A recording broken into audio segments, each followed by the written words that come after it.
This channel does not promote any violent, harmful, or illegal activities. All content provided by this channel is meant for an educational purpose only. Shahjahan বাইরে তাণ্ডব শাহজাহানের গুন্ডা বাহিনী সন্দেশখালী সরবেরিয়া মণ্ডল পরিবারকে মারধর হুমকির অভিযোগ।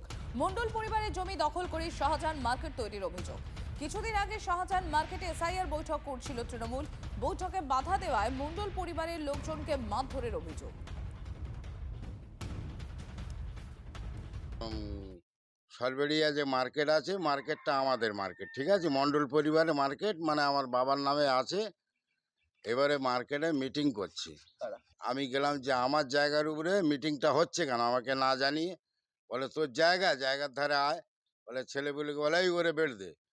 তাই এবারে সঙ্গে সঙ্গে গাড়িতে ম্যাশিং ফ্যাশিং বের করেছে, আমি দোকানের মধ্যে ঢুকে গেছি। তারপরে বলল ঠিক আছে, ও পরে ওর ব্যবস্থা হবে। তা বলে এই কারণে আমি চলে এলাম। আসার পরে এবার বাড়ি এসছি। বাড়িতে তো যত বিজেপির ফ্ল্যাগ ছিল সামনে সব ছিঁড়ে দিয়েছে। আতঙ্কতি মানে বিশাল। এই তো সকালে বাজার করতে গেলাম, বাজারেও আতঙ্কিত, কোথায় কে। সারাদিন তো ওনার কেডার বাহিনী, আর এখন তো মুসলিম শেখ, পুরো মুসলিম শেখ, সবিতা রায়, ইমান গাজী, এরাই সন্দেশকারীটা ঘিরে রেখেছে। মোটামুটি এরা ভোট অবধি যে কত মানুষের প্রাণ নেবে তার কোনো ঠিক নেই।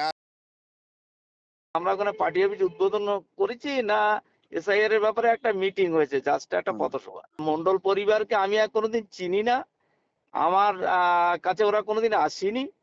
ওদের যদি লিগাল কোনো জমি জায়গার ব্যাপার থাকে, আমি জমি জায়গার ফাইলটা ভালো বুঝি, ওরা আসুক আমার কাছে। আমি যদি ওদের জমি জায়গার সেরকম কিছু থাকে, সে নিশ্চয়ই আমি ওদের সহযোগিতা করব। তার মানে এই না যে একটা রুলিং দলের একটা নতুন কাউকে দায়িত্ব দেওয়া হয়েছে, তারকে অনর্থক একটা কালিমা লিপ্ত করা, এমন সব কাজকর্ম করছে যেখানে সিবিআই দেখছে, তারপরে এরকম ধরনের অভিযোগ, এটা নিশ্চয়ই একটা অবান্তর একটা বিষয়।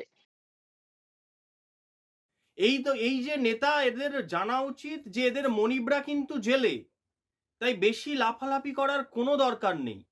আর আমরা অবাক হয়ে যাচ্ছি পুলিশের ভূমিকা নিয়ে। কোর্টের নির্দেশ অমান্য করে যারা এই ধরনের কাজ করার দুঃসাহস দেখাচ্ছেন, তাদের বিরুদ্ধে পুলিশের ভূমিকা কি? আদতে তারা আছেন কেন? পুলিশের ভূমিকা তৃণমূলের নেতাদের মতো হয়ে গিয়েছে এখানে। সন্দেশখালীর শান্তি বজায় রাখতে রাজনৈতিক আন্দোলন শুরু করতে বাধ্য হব। ভাঙড় আছে ভাঙড়ে, ফের তৃণমূল ও আইএসএফ সংঘর্ষে উত্তেজনা। ভাঙড়ের রানীগাছি এলাকায় দুপক্ষের সংঘর্ষে আহত বেশ কয়েকজন। সংঘর্ষের জেরে মাথা ফাটল রানীগাছি মুখের আহ্বায়ক রিয়াজুল ঘরামি। গুরুতর অবস্থায় চিত্তরঞ্জন মেডিকেল কলেজে ভর্তি করা হয়েছে তাকে। দলীয় কার্যালয় থেকে বাড়ি ফেরার সময় আইএসএফ কর্মীরা রিয়াজুলকে মারধর করে বলে অভিযোগ। হামলার অভিযোগ অস্বীকার আইএসএফ নেতৃত্বের। পাল্টা তাদের দাবি তৃণমূলের গোষ্ঠীদ্বন্দ্বের কারণে এই ঘটনা।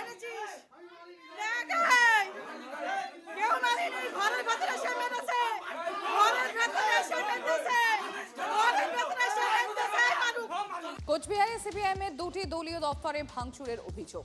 তৃণমূলের বিরুদ্ধে অভিযোগ বামেদের। কোচবিহার 1 নম্বর ব্লক দপ্তর ও পানিশালা গ্রাম পঞ্চায়েতের দলীয় দপ্তর তছনছের অভিযোগ।